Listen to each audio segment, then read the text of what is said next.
इस कार्यक्रम के पुण्यार्जक हैं श्री राकेश, पूनम, डॉक्टर श्रेय एवं श्रुति जैन, गुरुग्राम।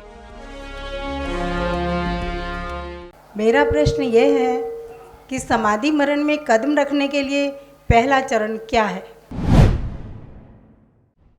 आखिर ऐसा क्यों सीजन 2 में, जहाँ पर हम सभी लोग प्रतिदिन ज्ञान की बूंदों से अपने ज्ञान भंडार को भर रहे हैं, और उसी क्रम में श्रीमती बीना गुड़गांव से उन्होंने अपनी जिज्ञासा रखी कि समाधि मरण की तरफ बढ़ने के लिए हमें पहला चरण क्या है।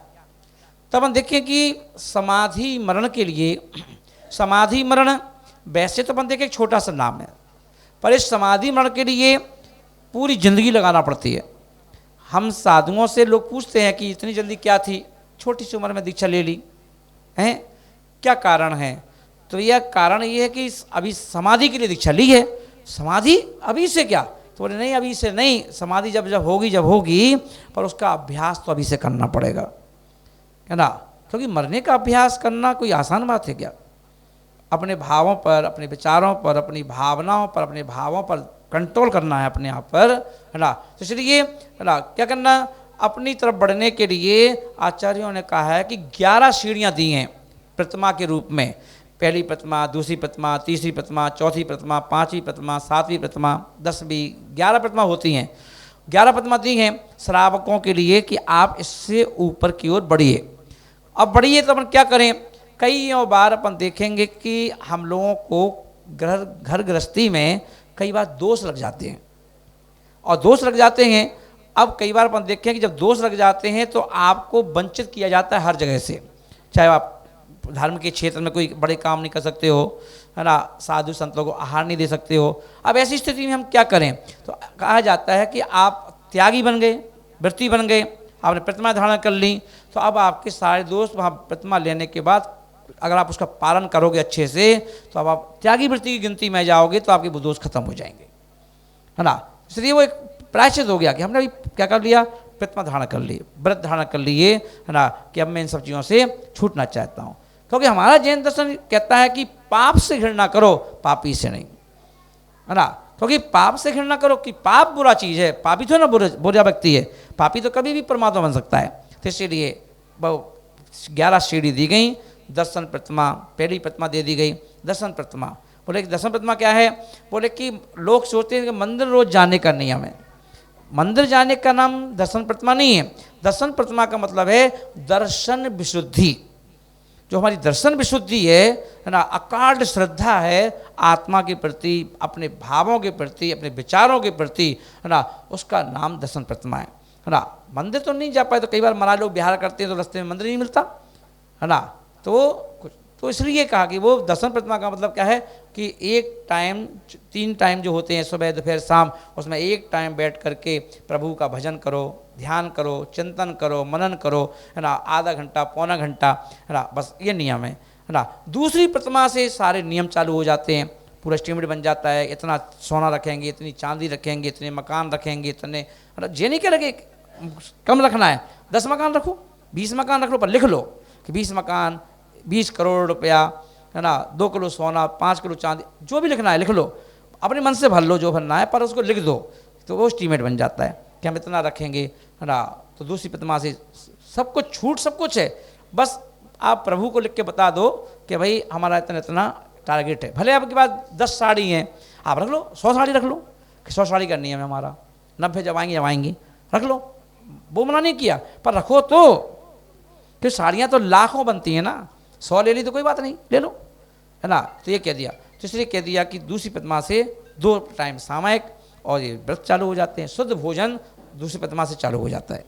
हाँ, तो ये सब नियम है। तो इस प्रकार से हम तीसरी प्रतिमा लोगे तो और 3 टाइम की सामायिक, चौथे बार करोगे तो प्रोस 2 उपवास, ऐसे बढ़ते जाएंगे व्रत की करते हुए। और हम अपनी यही क्रम है, धीरे धीरे जब अपन एक एक प्रतिमा बढ़ाते जाएंगे तो हर चीज़ में कंट्रोल होता जाएगा, खाने में भी, पीने में भी, व्रत में भी, 14 में, अष्टमी में, आदि आदि। और करते करते आप अपनी आत्मा के निकट पहुँचोगे, क्योंकि आपको हैबिट हो जाएगी, है ना, कब क्या करना है। और एक दिन आप इतने समतामयी बन जाते हैं हम करते करते कि गुरु की बात आपको तुरंत अच्छी लगेंगी, पर आप क्या करोगे, आज से हम भी ऐसा करेंगे, है है ना। और एक दिन गुरु से संबोधन सुनते सुनते, है ना, अवच का समाधि मरण हो जाता है, आदि का मन का मरण हो जाता है।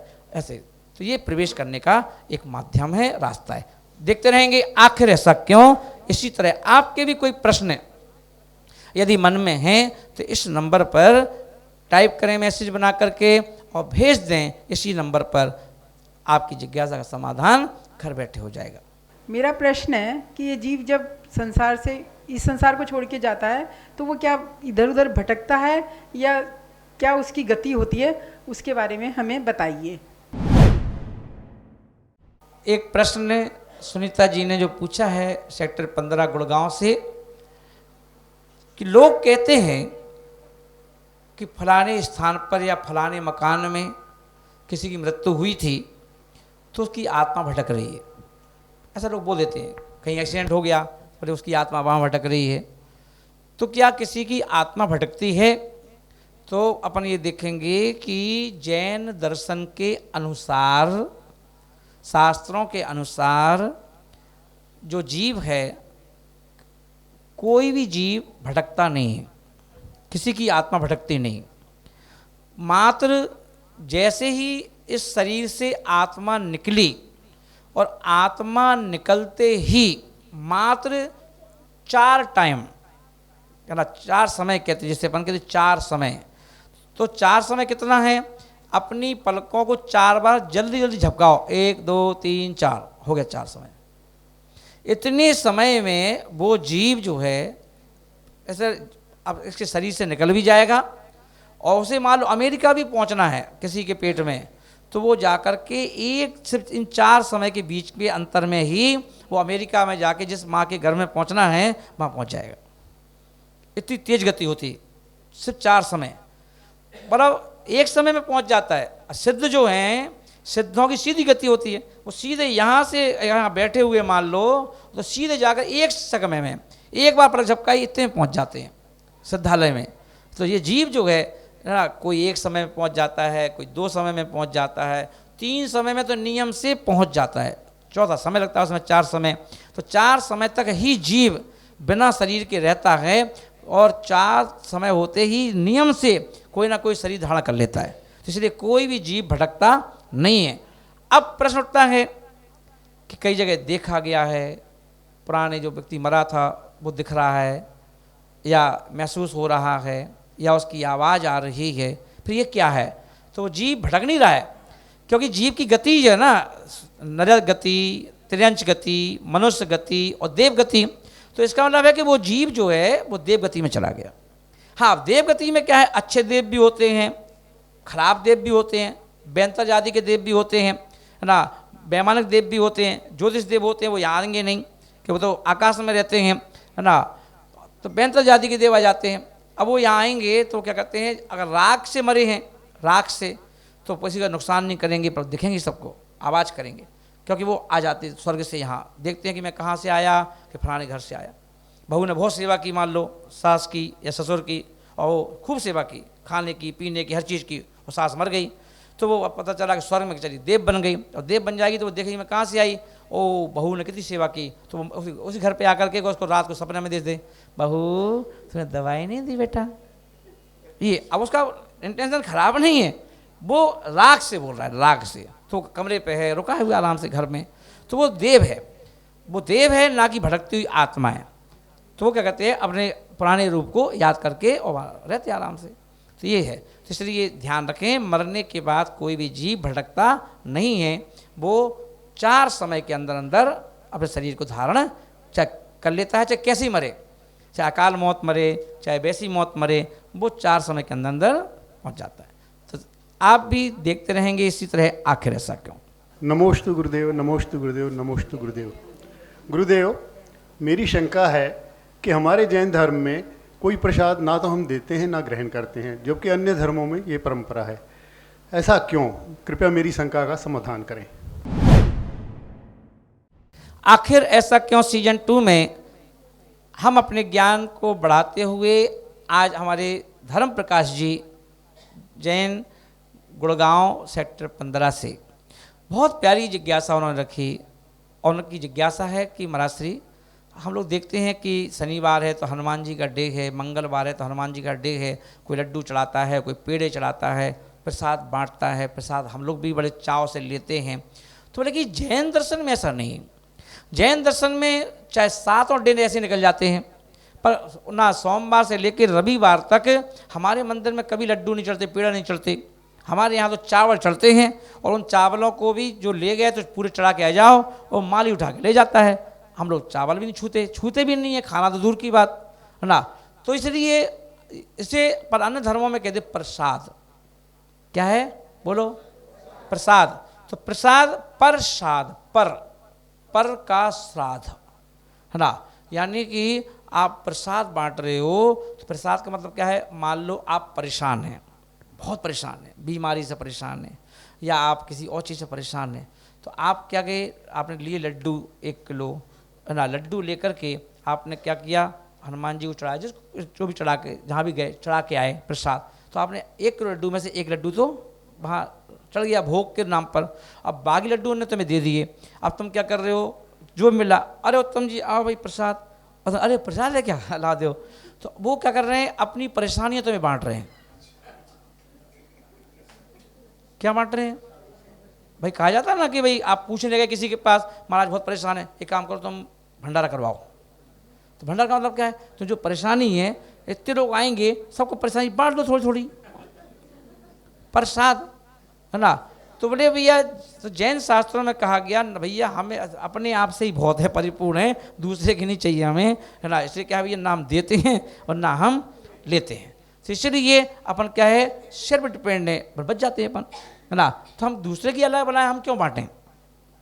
अलग बनाए हम क्यों बांटे भैया? इसलिए क्या कह दिया कि नहीं, क्योंकि जिसकी संगति करोगे, परेशान की संगति करोगे तो परेशान ही होगे, अच्छों की संगति करोगे तो अच्छे गुण आएंगे। तो इसलिए तो कहा जाता है संगति सर्व आर्य, आर्य पुरुषों की संगति करो।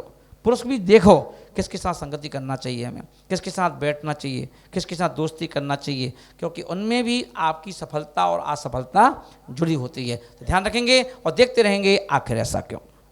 नमोस्तु महाराज श्री। उसे देख के मेरा प्रश्न है कि तीर्थंकर और भगवान में क्या अंतर होता है?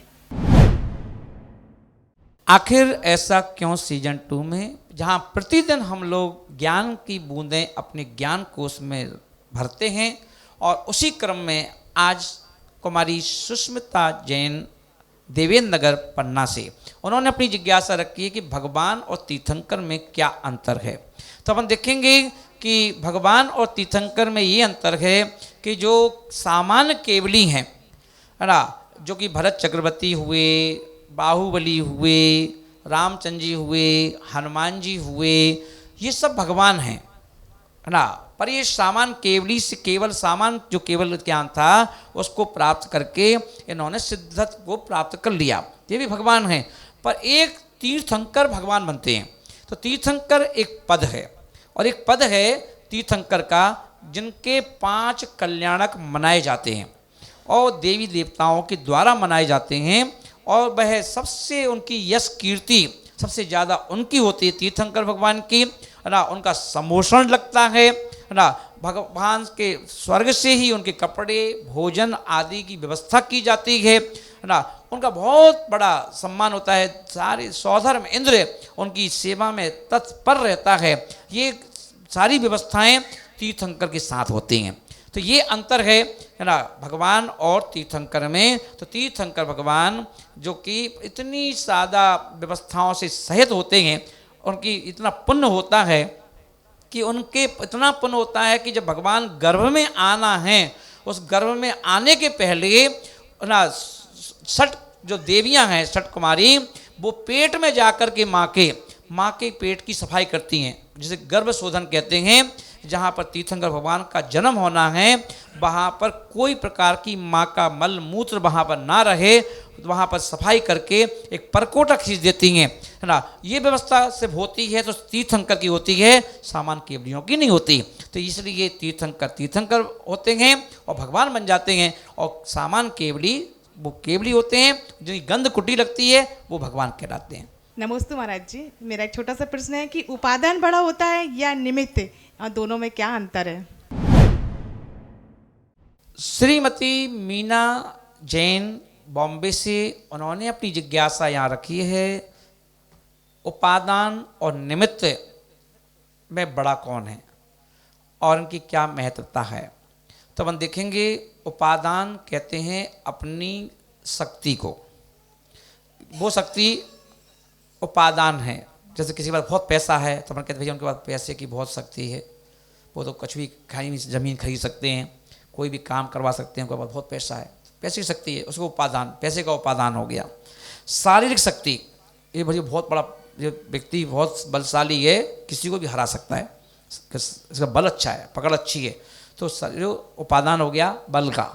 ऐसे ही आत्मा जो है हमारी, उस आत्मा में अनंत शक्ति है, भगवान बनने की, शैतान बनने की, है ना, अच्छा इंसान बनने की, बुरा इंसान बनने की, सारी चीज़ें क्वालिटी उसमें भरी हुई हैं, है ना। पर अपन क्या करेंगे, अब ये उपादान है। अब निमित्त क्या है, निमित्त बाहर की चीज़ है। बाहर के निमित्त से आपका बेटा बेटी, है ना, अगर अच्छी संगति नहीं मिले तो बाहर के निमित्त, दोस्त यार मिल गए, कंपनी मिल गई, उन बच्चों के लिए, लड़की भी हो सकती है, लड़का भी हो सकता है, और उससे उस बच्चे का जीवन बेकार हो गया, तो ये निमित्त है कि फिर माँ बाप कहते हैं ना तुमने उनकी संगति की है, वो बेकार लोग थे, है ना, हाँ मम्मी मैं क्या करूँ, मैं मुझे पता नहीं चल पाया, मैं समझ नहीं पाया आदि आदि। और क्या होता है, बुरे निमित्त मिलने से हमारा उपादान भी खराब हो जाता है। इसलिए उपादान जो हमारी शक्ति है, उस उपादान को, जैसे मेरे अंदर महाराज बनने की शक्ति छुपी थी, और पर हम अपने आप को भगवान नहीं बना पा रहे थे, पर गुरुदेव जब हमें मिले तो गुरुदेव ने कहा कि तेरे अंदर इतनी शक्ति है, तू भी महाराज बन सकता है।